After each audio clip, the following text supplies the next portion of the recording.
and welcome to eBay.ie's online fashion week. We're coming to you live from the Gallery of Photography in Dublin's Temple Bar. I'm Darren Kennedy, I'm your host for this evening, and for the rest of the week, this is the first in a series of online fashion talks with some of Ireland's leading fashion lights. Tonight we're discussing the rapid rise of fashion bloggers, and we've a lovely posse of fashion peeps joining us here in the Gallery of Photography. But if you're sitting at home in the comfort of your own home, watching us live via web stream, we do want to hear from you, and you can join in the conversation on Twitter by using the hashtag eBayOFW. So we'll be taking questions later on, and we certainly hope to answer as many of them as we possibly can. So tonight, joining me to discuss the rapid rise of the fashion blogger, we have some very special guests. First up, we have fashion journalist and blogger with the Irish Times, the lovely Rosemary Mc Cabe. And also joining us, we have blogger and stylist with Styleisle.ie, the lovely Lorna Weightman. Hello ladies, how are you? Hello. We're here. Online Fashion Week has arrived, and I'm very excited for one. Are you not? Well, It's okay ladies, you can talk now. Question there, Darren. No, well, do you know what, actually? I'm quite interested, I'm sure everyone else here is interested, to really find out where it all began for you guys, because I think the great thing about fashion blogging is everyone comes from a different perspective, a different background, and brings something unique to the table. So Rosemary, we can start with you. How did you get into it, and when did you start? I started maybe about 6 years ago blogging on my own blog. I think it was on WordPress at the time, and I did a whole range of, so I do like mad feminist rants, mad rants about cookies, like the occasional fashion post, and then it started getting a little more streamlined. I say that now, but maybe it didn't. I mean, there were an awful lot of cats, and there was still an awful lot of feminism. And then I started working for the Irish Times, and I've been there about 2 years. When I said to them, listen guys, you don't do a fashion blog, I'd like to do it. And they came back to me and they said, okay, well yeah, we really shouldn't do it. We don't want to do those like what you're wearing posts, because it's not really, you know, it's not really us. It's not very Irish Times. Yeah, exactly. So I didn't do them for a while, but now I've started sneaking them back in, because they're the #1 thing that I found to feed traffic to your blog is like basically what you're wearing. And I think that's one of the sides of fashion blogging that I've kind of tried to stay away from, because I don't like it. Like, I don't have a boyfriend who's good at photography, which is I think what you really, really need for these things. I have a dad who's really terrible at photography, and it's also really embarrassing going out to your back garden and going, okay dad, I'm just going to stand next to this tree and like make sure you get the shoes in. So it is really embarrassing. So I've always kind of tried to do a mix of like news, but it did start off very much being just like my opinion, and I'm going to have a rant about this, or I'm going to talk about something nice that I just bought. And I think that's the key for me, and for all bloggers will say that like when you start off as a fashion blogger, you need to do what you love. And you need to write about what you're passionate about, and you basically write it because it's something you're interested in, and that'll really come across. And you can't ever write it because you think that it's going to get views, or you think that it's going to go down well. Like it really needs to be you. And how about you, Lorna? Mine is probably a bit more recent than Rosemary's. Mine is probably in the last like 2.5 years. And I started my career as an accountant, and somehow now found myself as a fashion journalist. Have you ever seen the accountant this glamorous? I have never seen the accountant this glamorous.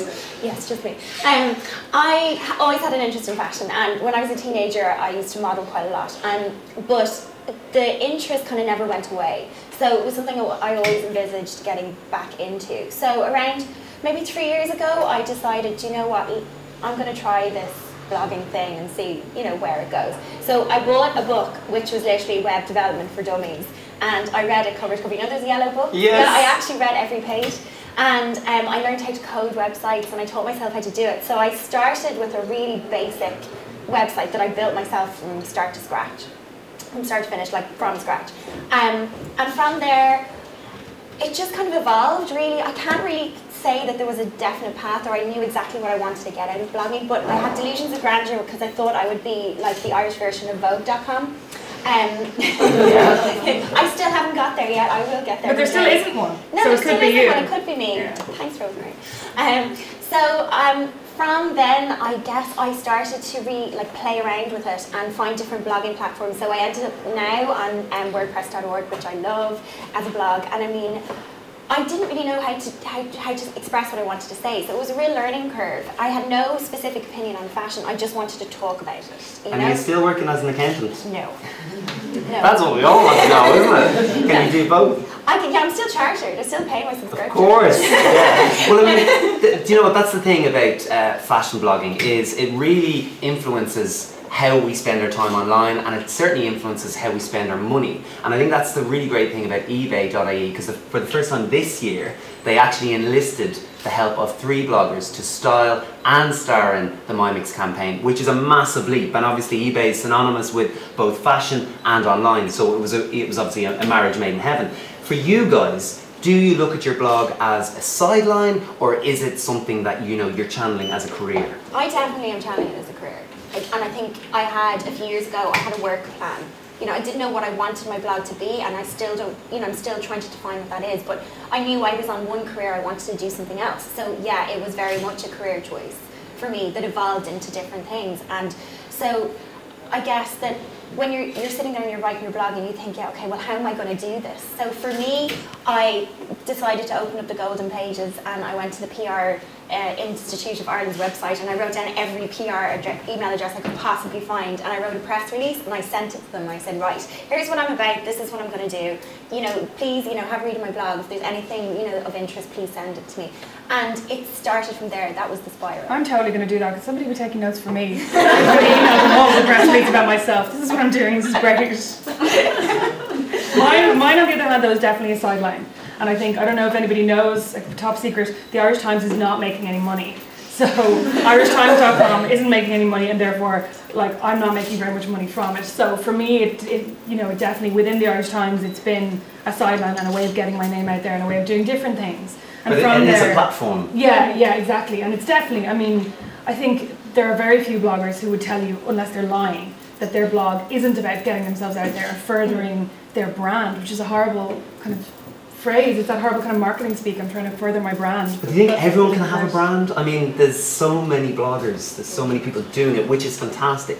Do you think everyone is actually doing it as a brand mechanism, or is it just purely a platform to voice what they feel? I think there are some people who are very business savvy, and they know what they want to get out of it, and they very much profile themselves on their brand, and they've built a brand. I'm trying to build a brand, and which is one of the reasons that I guess I have my face on my website the minute you go in, because I wanted my brand, like Styleisle.ie, to be synonymous with me. And when I was blogging, and I still am every single day, it's just me, I don't have anybody else who writes for me. I want the readers to really hear my voice, and get to know me and my personality and how I convey things. But at the same time, yeah, I wanted to get out there because I knew I wanted to achieve something out of this. But you kind of raised an interesting point there, which is about, is it a money-making thing? I don't know if blogging is necessarily on its own, in isolation, a business. How long do you spend, Rosemary, each day blogging? Well, I think it depends on what else I'm doing, because I do several different things. So if I'm, say, there's 3 days a week where I work 9 to 5, and I'd come home and I'd spend maybe 2 or 3 hours a night doing the blog. But then that might be for the next day when I'm not working but I can't touch it at all. So I kind of try and rack it up and schedule things. And then there's some days when I don't blog at all because I've completely forgotten, and I've ended up out in the middle of nowhere, and then I have to feel bad about it. But then sometimes I don't feel bad about it at all, because the day before I've got no comments and I'm like, screw you all. Just read whatever it is today. But do you think it's important to actually update your content very regularly? I think it's really important, and I think the main reason it's important is that if you have readers, even if you've got 10 or 20, right, people love routine. So we really love knowing that we have our breakfast at 8 a.m. and we have our lunch at 1, and people love knowing that when they get into the office they're going to see a post, and they love knowing that when they get back after lunch there's going to be another one, and they love knowing that just before they leave work they can check it again, there's going to be another one. Do you know what I mean? They really like the regularity of knowing that they can rely on you for this really insignificant thing, but for them to come in, get into their office. And I'm really lucky because nobody firewalls the Irish Times, so everybody can see me. But so people get in and they can look at you immediately, and they know, and they're kind of relying on you for that little bit of, just to see what you're doing. Even if they hate you, a lot of them do, and they're like, I want to see what the one's up to. You know what I mean? But people do really like knowing that it's going to be there and what time and when. Well, see, that's the thing. So if you're thinking of starting a blog, or you're just starting out a blog, how do you know anyone wants to hear your voice? I think you learn, you learn your own voice as you do more of it. I would definitely blog regularly, but at the same time, if I have nothing to say, I'm not going to blog about it. Or if I haven't found anything that day that really inspired me, then I'm not just going to, you know, sit down and write a blog post just for the sake of it, you know? I'm the complete opposite. I was waiting for that. Brilliant. You know, I guess like I want to write about something I'm very passionate about, and I kind of, you know, can say, okay, do you know what? I really, really like that, you know? And then, yeah, there's the odd time where you go, I'm going to write about that because my numbers are going to rocket. You know, there's a bit of that as well. You know, the odd time, I've just ruined my credibility. How are you different? Well, because I'll actually write about anything. If I'm kind of sitting there going, okay, I've nothing lined up for tomorrow, I'll go, okay, what's vaguely fashion related that I can write about that I've seen recently, and I'll even like screen grab. I think one time I screen grabbed a music video. It took me about an hour, and I went through it and screen grabbed and was like, I like her outfit here because this, and look, she's really doing this here. Look at her lipstick, and it was just so stupid. But it was like, well, I've nothing to write about, and it, like, you know, it takes time, and it actually got really good responses. And it's the things that you don't think either. That's the thing. It's sometimes really yeah, it's the things that you think actually are probably not that important or that interesting that will sometimes, you know, get the best response, and that's what you want. Yeah. And I think as I obviously blog as well, and as a blogger, you really feed off the response you get from your readers. Yeah, you can see, like, there's so many different tools now to see, like Google Analytics and, you know, Jetpack and WordPress, you know, that you can see stats, like real-time stats. You can see what your readers really like. You can, you know, what are they commenting on? And I would, like, put a lot of weight in the importance of looking at what's popular on my website, because I want to write for my readers. I want them to kind of keep coming back going, oh yeah, she wrote about that. I'd be like, oh, okay. You know what though, my #1 post last year was this post that I did. I bought that Christopher Kane dress from Topshop, you know, the alligator one where it's got the big alligator mouth, and maybe it was just me, but where the mouth was literally right over my crotch. So I wrote this whole post about how I was going to sell it because it made my vagina look hungry. And that was my #1 post of last year, and at the end I said something like, you know, because I really want my vagina to look well fed, which I think is important. But and like since then I've been going, well, how can I better that? Like, I can't keep writing about my vagina. Surely the feminists wouldn't be delighted with that. No, the feminists are perfectly delighted, and they even want you to use the C word. What? We won't go into that. That's not eBay spiel. We can talk about that some other time. That's incredible. So what's that post called? Because I'm sure everyone on here is going to blog or post and search for it now. I think it's called Tomorrow's Rail Sale, which just proves people were searching for the term hungry vagina. And did you sell it on eBay? No, I cut it up and now I wear it as a t-shirt. I cut it off so you can't see where it's hungry. So now you've got hungry breasts. yeah, pretty much.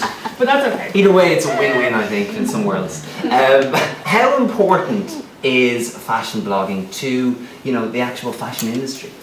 I think it's probably, I think we're in an age of new media. I mean, last week the CFDA gave Scott Schumann of the Sartorialist, you know, the Media Excellence Award. I mean, I think that's a bit of a kind of a turn.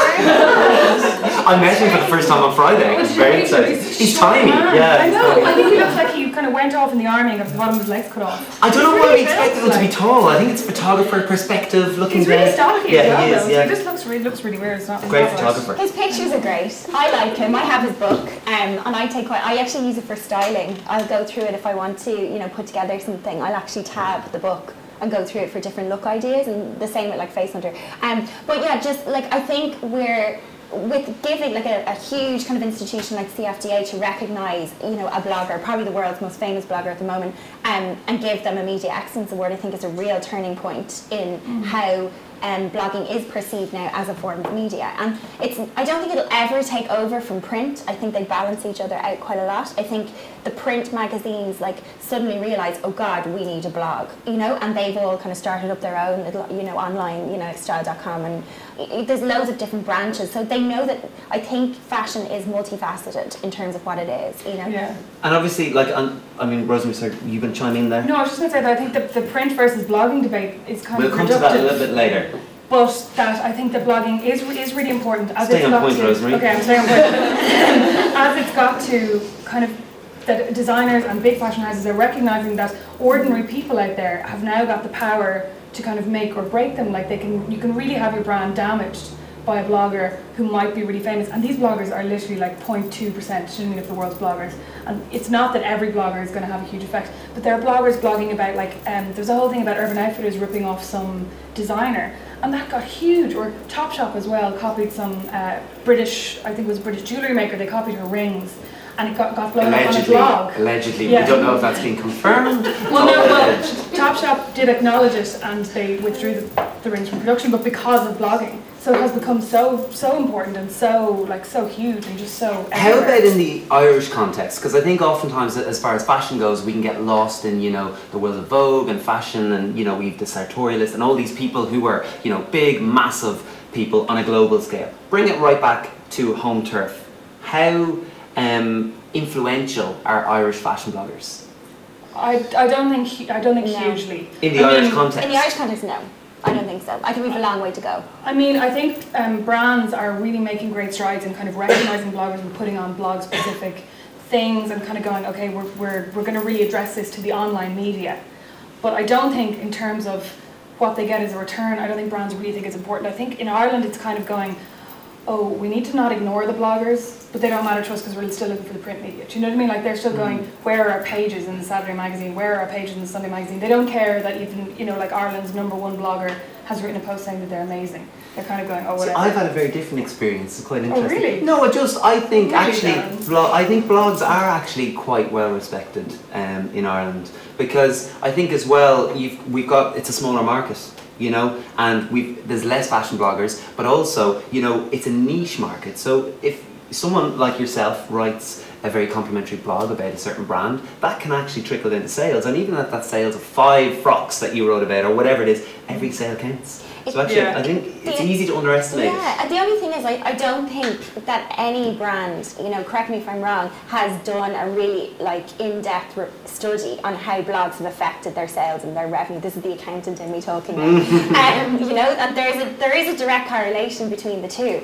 But I've yet to hear of someone who's done that, and say, okay, well, here's where it is, here's the facts. How it does actually translate. I guess it's hard to track, isn't it? Yeah, it is. It is hard to track, especially if you don't, people will link, say if you're saying, oh, I love this Oasis top, right? And you might link to Oasis rather than linking to the top. And also, Irish people don't buy online as much as they do in the UK or in America, so it's not as big. Irish people are much more likely to go to the store and buy it. So unless they're going to fill out a survey and go, where did you hear about this? Do you know what I mean? It's not that easy. But I just find because I do a page in Wednesday's paper where I go, here are 10 green things or 10 floral things. It's very intellectual. And I know that from that I will get 10 emails a week from people going, where do I buy this? Where do I buy this Lush? So in Lush. Google it. You're on the internet anyway. And I very rarely get emails from people going, where can I get this top that you blogged about? And even if I'm putting up, an editorial or something, and people can see a top and go, oh, where can I get that, or where is that from, kind of thing. I get a much more of a response from people in the print media. Is it different audiences though? Because I guess the people who are reading your blog are much more tech savvy. They're online. They're used to reading blogs. They navigate the web. So even if you haven't linked to that said product, they, have the wits and wherewithal to actually go and find it themselves. Whereas your audience in print media, it's there in front of them. There's no links. Well, do you know what? I don't differentiate between geographical locations, but and it's an age profile as well. So you're not gonna. It's unlikely that you maybe have a large following of ladies above a certain age, whereas you certainly have a smaller core of ladies who are very savvy. Ladies above a certain age. Ladies above a certain age. We're not naming the age threshold because it's not really important, but you get where I'm coming from. Yeah. Okay. Why, or do you think? And we kind of touched on it earlier on, but I want to delve into it now in a little bit more detail. Blogs versus magazines. Discuss. And what's interesting about that is that we both write for magazines, print as well as online, so we probably have quite a good insight into it, but we still don't know. It's an unanswered question. I think we're at an even keel, and I think one kind of complements the other. Definitely one complements the other. I don't think we're at a stage where one is more influential than the other. Okay, maybe print is a lot more, with readership and that kind of thing, but I think it's almost become a useless question though. It's kind of like going, which is more important, like a travel book or Time Out?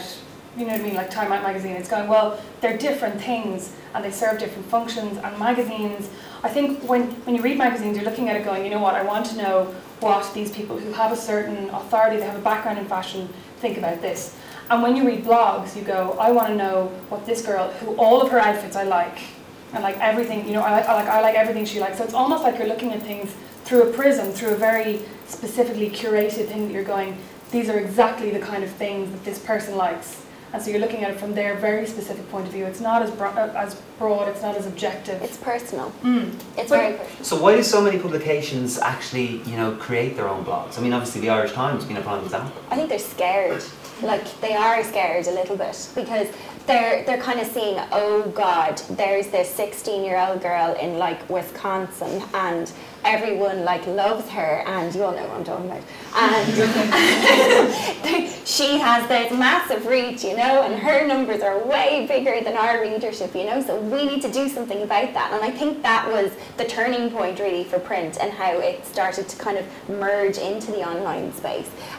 But like, I think brands are doing it too. It's not just, a print thing. It's not just a magazine thing. Brands have their blogs, as well, and they're all kind of in it together now. I think they're all realising that, well, we can't just rely on the stylists who have their, their pages in the, magazines every month. We've got to look at this in real time. These are guys who can post this like this, if you want it. Right, let's just send you, a load of clothes. Will you put it up? Yeah, I'll put it up. There you go, there's your audience. It's instant.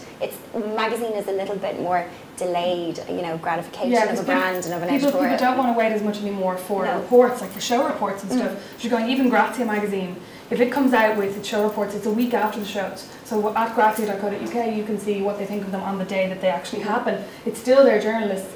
And like, I really think that that magazine buyers and magazine readers are always going to be magazine buyers and magazine readers. They're not going to stop because they can get the same thing or a slightly different version of the same thing online. It just becomes, it kind of enhances your experience. And I think that's why newspapers and magazines are moving into blogs, because they're going, well, why have our finger in one big pie when we can have it in all the pies, and kind of go, well, we're going to do this and we're going to do this, and we're really going to try and broaden and get as many readers as possible. And I think for a brand like the Irish Times, when they're going, okay, we have our newspaper readers, now we want to introduce a different kind of reader to our product. So this reader is now going to be introduced to the Irish Times through the sphere of fashion blogging, and they might be like a 16-year-old girl who has no interest in the newspaper. That's a really horrible stereotype, but it might be. And then in 10 years she might suddenly go, you know what, I'm now kind of working and I've decided to buy a newspaper and I'm going to buy the Irish Times because I recognise it from the time I used to read that blog. So for brands, it is a really clever way of getting their branding out there. But what are individual, like if we take personal bloggers, what are personal bloggers offering readers that magazines don't or can't? It's an insight into their lives. You're getting a snapshot of who they are, and you read, like you were just saying, like you read a magazine that, without reading a profile, you might read a story about something, or an editorial story. But when you look at someone's blog, you're like, okay, well, I put this outfit together because. Because I got sent it. Yeah. I love how this conversation started. Irish bloggers don't really wield that much power. A couple of minutes later, I got sent this. Yeah. No, not me. I meant those other bloggers. Those other bloggers. Those other bloggers. Like daily looks and that kind of thing. But I think that you are definitely getting to know them personally, and I think that's what they give more than anything else. And if you look at any of there's a whole Fashion Bloggers of Ireland group on Facebook, and if you look down through all of the posts, the ones that get the most comments are the ones who are saying, well, here's what I wore today, and this is why I put it together. And it's not really my thing, I do it occasionally, but I think that's what they like. They like the little bit of insight, and you get to know them really well, whereas I want people to get to know me through my writing, not through the picture of what I'm wearing. Yeah, I think it is kind of what you said, in that it's very voyeuristic. It's like whether or not it's looking at what somebody wore, or it's looking at what they did or where they went for the weekend, but mostly it's just looking at them. It's kind of like being a fly on the wall of like somebody really fabulous in Milan. You know what I mean? Who's kind of walking around in their Acne jacket, and you're going, I'm just sitting on my couch like, watching California again. Do you not think some of the poses are ridiculous? Yes. Yeah, they are. I just think it's, I'm all for street styling, and I think the styling is great, but sometimes you look at these pictures and you kind of go, somebody's been watching a little bit too much America's Next Top Model. Smizing them. My pictures are of me holding my iPhone in the mirror, and you get the kind of bit of the wardrobe, bit of the room with the mess over this side, and the outfit, but you've lost the shoes because the iPhone won't go down that far, and that's really what mine look like, Yeah, I don't have someone who comes round to my house every day. Yeah, I was talking to somebody about this the other day, because we were looking through Lookbook, which is like, I don't even know how Lookbook works. I mean, it's basically just people post pictures of their outfits, but I don't know how it became so big compared to the individual blogs. I guess it's because you can go and see thousands of people's outfits at the same time. But I was talking to this girl about it, and I was going, firstly, how are they all so good looking? Secondly, how are they all so thin? And thirdly, how are all the photographs so good? And it's just like, it's as if there's this commune. A lot of questions. I know, yeah, none of them are ever going to be answered, but it's as if there's this commune of like women who don't eat and have really talented boyfriends with loads of money. Like, it's really weird. Like, what do they do all day? Like, stroll around taking photographs in of all these themselves. really lovely cities, It's but really they go through embarrassing. a different city every day. You're like, what do you do? I got my boyfriend to I take a wanna do picture what of you me do. last week, and it was really embarrassing. It was like, oh, just get it over to do it, and then let's just stop. It was really, really embarrassing. I can't imagine doing it every day. It's a lot of work, isn't it? I think it's a lot of work to be taking those outfits. Maybe that's a very Irish thing. Some of the bloggers who do, like there are some Irish bloggers who do it and they do it very well. You know, there's one or two who are exceptionally good at it. And that's great. We'll talk afterwards. Do you think, like, there's certainly been a mind shift, and it's, you know, the past couple of years with bloggers and, you know, the way magazines and kind of traditional media have reacted to the online space. There's certainly been a mind shift from kind of fashion focused to more style orientated. Would you attribute that to what we're just talking about, like those self-styled shoots? I think it's street style, I think it's a sartorialist, I think it's face hunter, I think it's the kind of concept that people are now taking pictures of people, what they're wearing on the street, not what they're wearing on the catwalk, not what they're wearing to the shows, not what celebrities are wearing. It's literally normal people styling up their normal clothes, like relatively normal, and looking really good. And I think that the sartorialist and face hunter, you can almost track it back and even look at lookbooks. Like lookbooks from big brands began to change, and they started doing them a little bit softer, and it didn't look like it was in a studio. And like I think it was Lanvin in their resort collection did a whole series where it was on the streets of New York, and it was very kind of street style, and the models looked quite casual and like they were moving. And I think it's all become, you know, the same thing, and high fashion has almost tried to be more street. Yeah, it has. We want to see style, not fashion. Like I got a press release yesterday from Givenchy for their resort collection, and all of the shots are in the street in front of warehouses out in the middle of a road in New York. New York, so then yeah, they're gorgeous and shots. they're beautiful and they're really lovely shots, but you're not just taking in the outfit, you're taking in the surroundings, the environment, and what the concept was behind it. And you know, you read the press release and you kind of go, oh, okay, you know, and it starts to make sense. And you can see it's a concept now. Like it's way more than just having a model, you know, in an outfit. Let's take it for the lookbook. It is more of a concept. I really like that. Do you think we can reach saturation point in terms of, you know, bloggers? How many bloggers can there actually be? How many can we sustain? Will the internet die? too many Don't say that to me, bloggers, Rosemary. too many Don't say outlets. that. Pacemaker won't last at that thought. No, but seriously. I think, I mean, so it's got huge, and I think in the last kind of 2 years, it kind of grew and grew, and then it grew really quickly for about 16 months. And I think now we're seeing a bit of a backlash where people who are really big, like bloggers who got really big, and now we're all kind of starting to get a bit sick of them. Like even, I don't know if anybody reads The Blonde Salad, and she's this kind of Milanese blogger, and she is kind of amazing, and then she got sent this Burberry jacket. And I felt the tide turn in the comments as everyone's kind of going, what? You know what I mean? It's kind of like Is from that then on. bitterness? Well, like it is and it isn't, but from then on it was like, it started off when it was kind of all of her own clothes, and then it would be maybe 10% stuff people had sent her, and now it's like 70.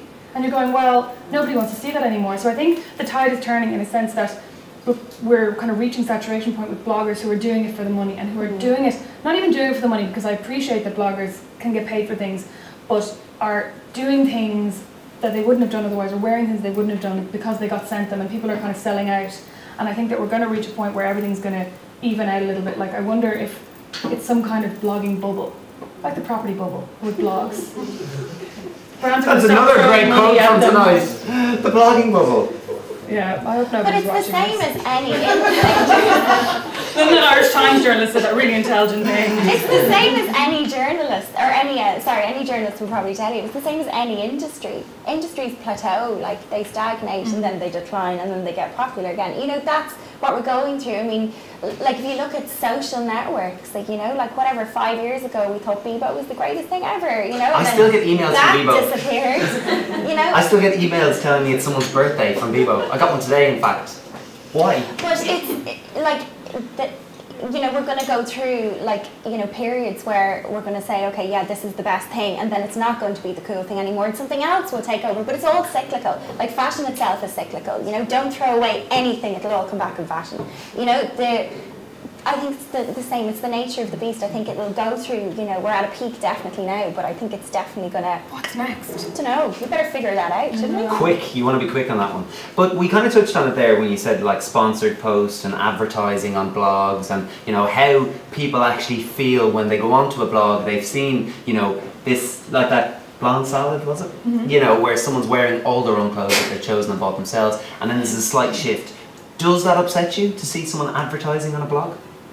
No, it doesn't upset me, and I think that kind of as a blogger, if it's something that you want to do full time, it's your job, and you're fully within your rights to want kind of payment for, you know, teaming up with a brand or for promoting their products, or, you know, as long as you're really clear about it. But at the same time, I think that it's really important as a blogger to recognise that your product is you. Like, the only reason people are reading your blog is because of you. So if you forget what you started off with, and if you forget that it's about your style, it's about what you think, and you start doing, okay, well, I'll wear this thing because, you know, they sent it to me and they're offering me €1,500. Do you know what I mean? Like, that's not going to work, and people see through it really easily. And I think that you can really see a difference. I mean, it's one thing to see a style evolve, but you can see a difference between a style evolving and somebody going from wearing quite kooky, kind of cool things to just wearing head-to-toe designer because they're being sent it, basically.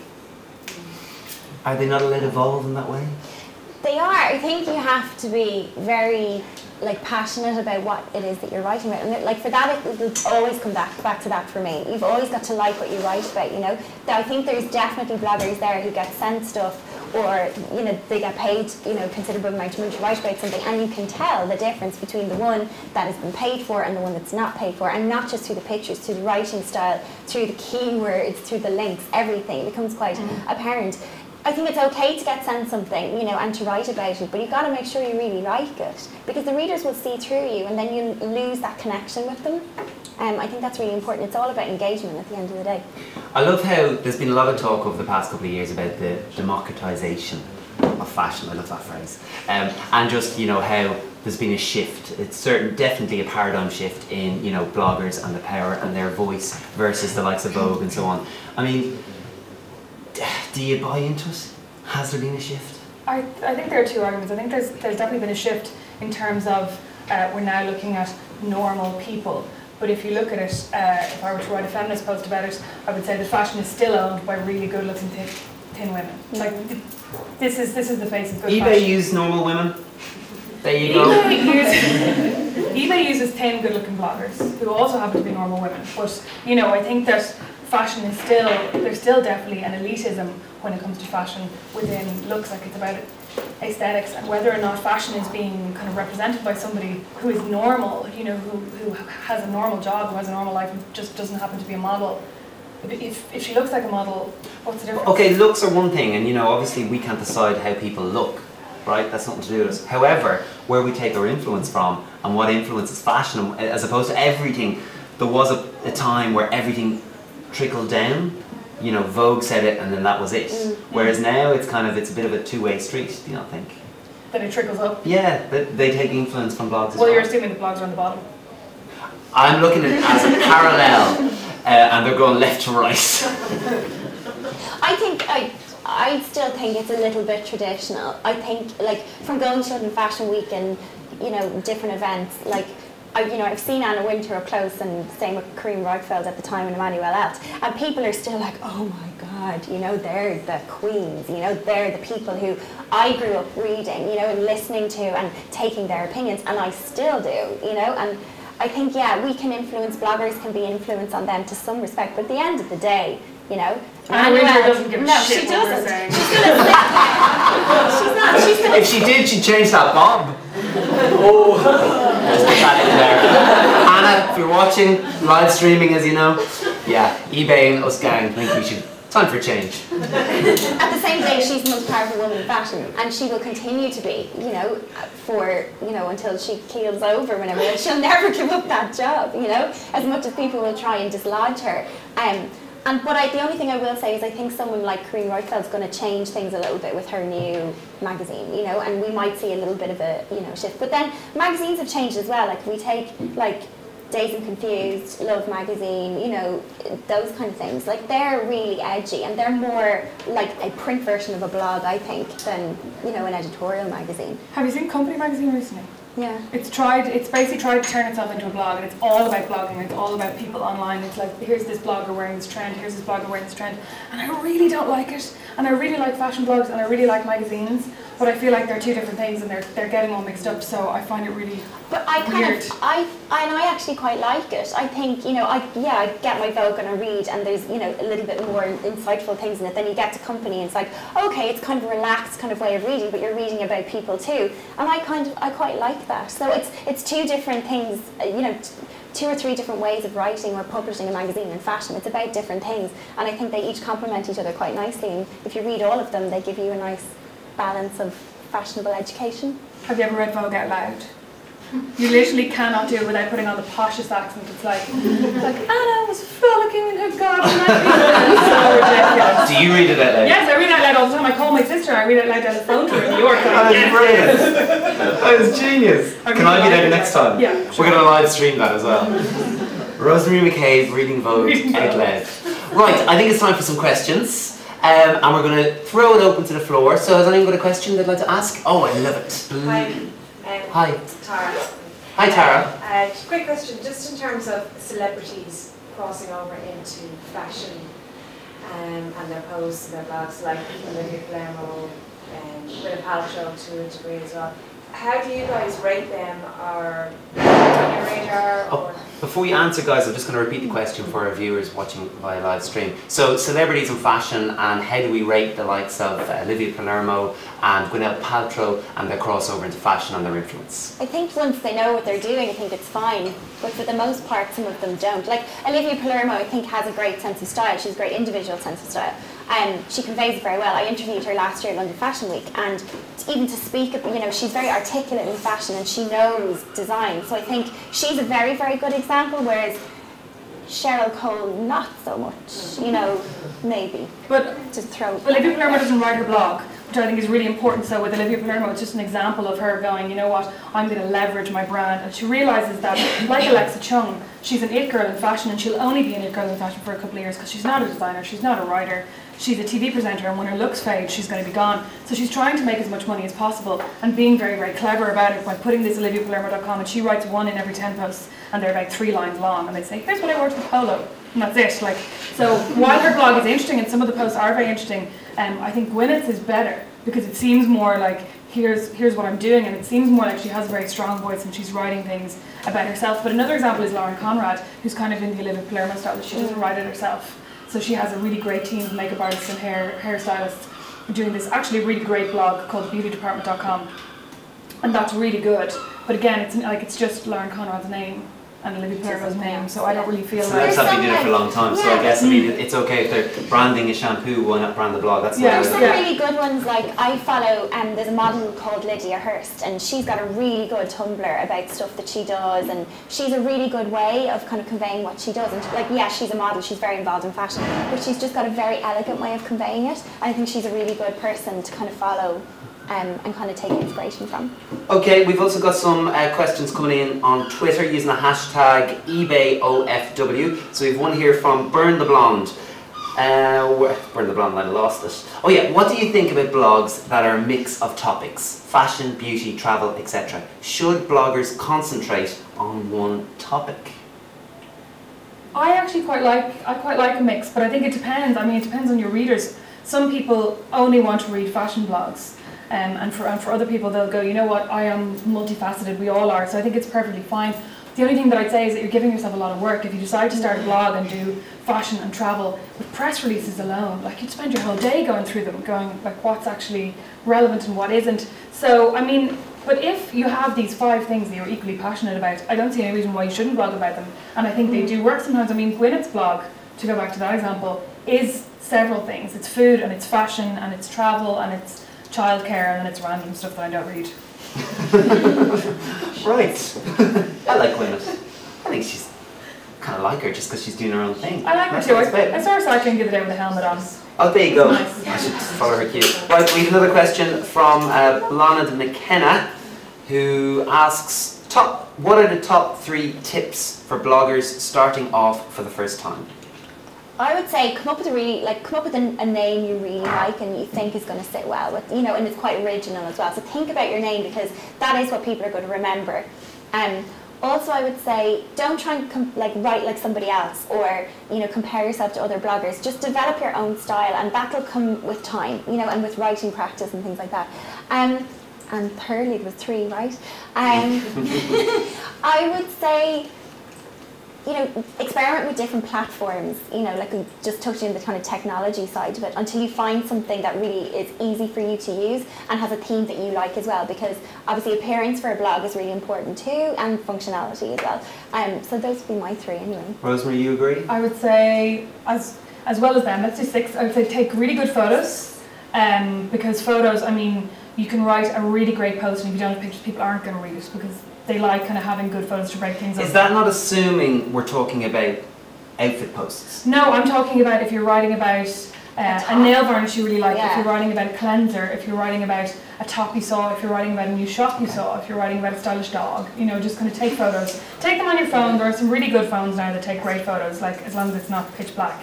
So take photos, write about what you love, and don't take yourself too seriously, because you can get really caught up in going, oh, somebody said they didn't like this, or somebody doesn't like me, and that happens a lot, I think, in the blogosphere, especially in Ireland because it's so small that people can get quite petty. Just don't worry about it, it doesn't matter. Another question coming in here, what is your favourite Irish fashion blog? You go first. Mine, obviously. This is like an American Next Model. I'm going to win, I'll tell you why. Yeah, I like mine. It's okay. I would say I don't have any particular favourite, but I read a few. I read them on Blog Lovin', so I have them all synced, and I follow different ones, and some of them have to be Irish, some are international. But there's probably a few that I do like. I do like Anuska Proetta Brandon. I do like what she has to. I like her pictures. She's lovely pictures. She's one I kind of check every day. Yeah, I love blonde.com. She doesn't blog enough, but she happens to work in a second-hand shop and a photography studio, so she has really great pics of her, just an amazing vintage clothes. Yeah, but she only blogs maybe once every 2 or 3 weeks, and I kind of look at it like, oh yes, another post, and she's lovely in real life. But I think hers would be one of my favourites if she blogged every day. She blogged no to blog. That's another tip, I think. If you're going to blog and you want to build up your audience and maintain your audience, there has to be a certain frequency. Even if it's not every day, but just get into a rhythm so your readers know what to expect. I think that's a good tip. Any more questions? Go first. Finn, my name is Finn. I'm just wondering, do you think people trust bloggers? And you were saying that there was the one in Milan where as soon as she started wearing the really fancy stuff, her reputation kind of went. Do you think people trust bloggers more because they don't think they're getting paid to say nice things about clothes? So do you think bloggers, correct me if I'm wrong, but do you think bloggers get on better when we think it's actually just them and there's no commercial voice behind them?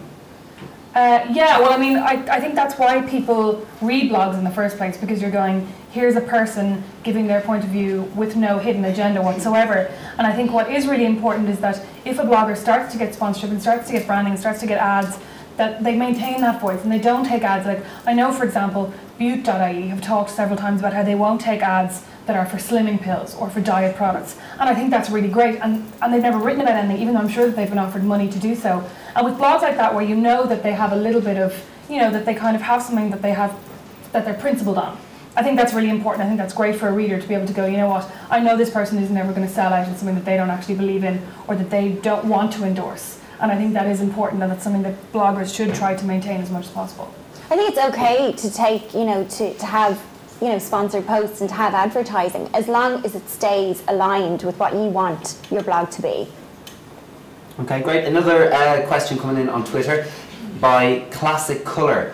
How important is combining your blog with Twitter, Instagram, Tumblr, etc. to consistently reach your readers? Well, we're like serial tweeters, like every 10 seconds, I'd say. But for yourself, I've only got 65,000. Yeah, 65,000 followers? No, 65,000 tweets. It's massively important. Yeah. Like if you were to measure the amount of traffic I think you get from tweeting different links, whether it's to Pinterest or Tumblr or wherever it is, it's absolutely massive. Like, but there's things like TweetDeck, I think, which make it a lot easier to kind of cross integrate all of your different pages and your blogs and everything, which is great.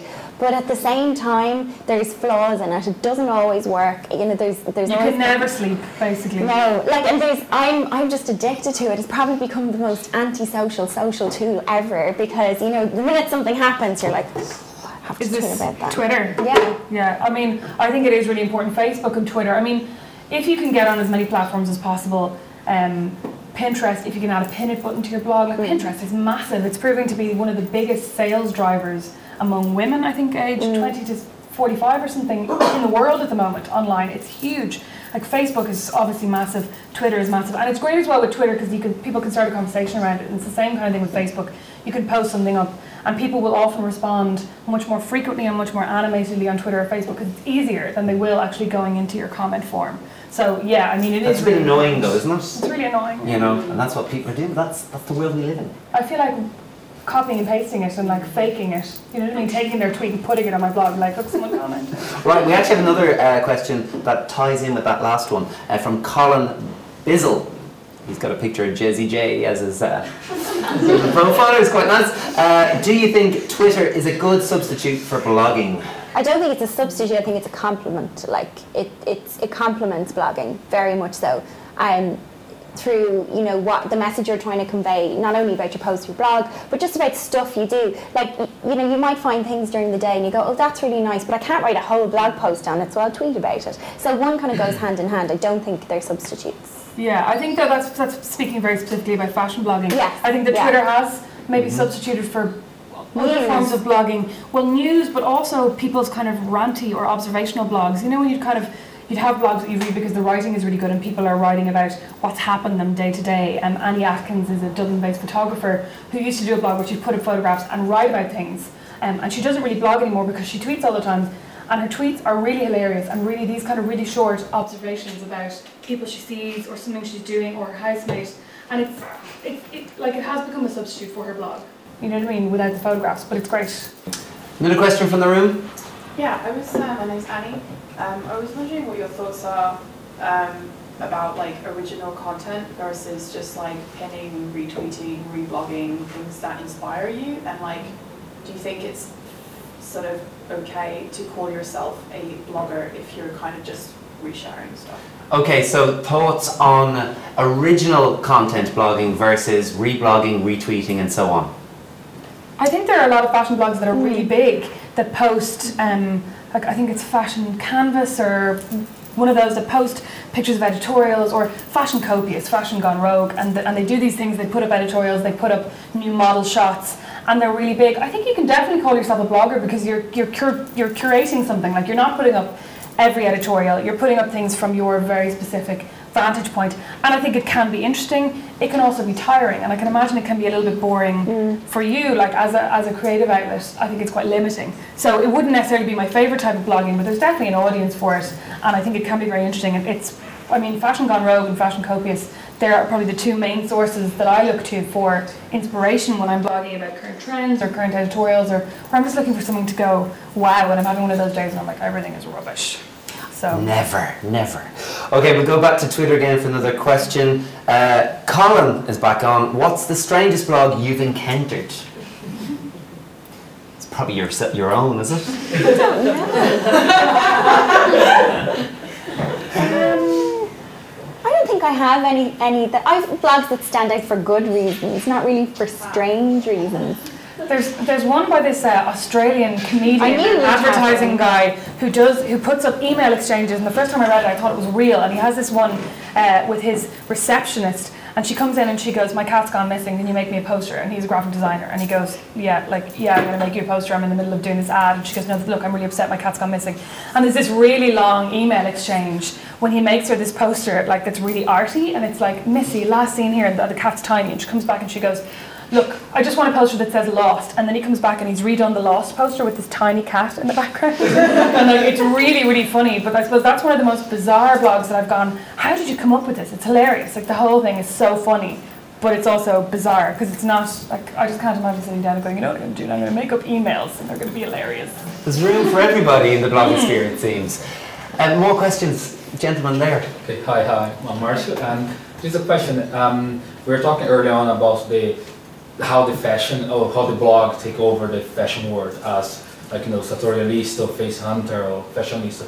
But then also as a blogger's example, like Brian Boy, who was just a blogger who he didn't want to do about fashion, was about what he wear, about what he see around, what he eat. But now he become a celebrity. He's kind of the fast forward world of blogging. So he's on the runway shows. He's now judging American Next Top Model. He's have his own. But he's kind of, if you look to his blogger from the beginning about evolution as well, was more natural. Now he's all these ads. But then he's, sitting with President or Barack Obama or have dinner with the Just to steal your question in there for me. So the question is, it's like the whole question is like, do you think bloggers, how the blog interfere in the fashion world? Like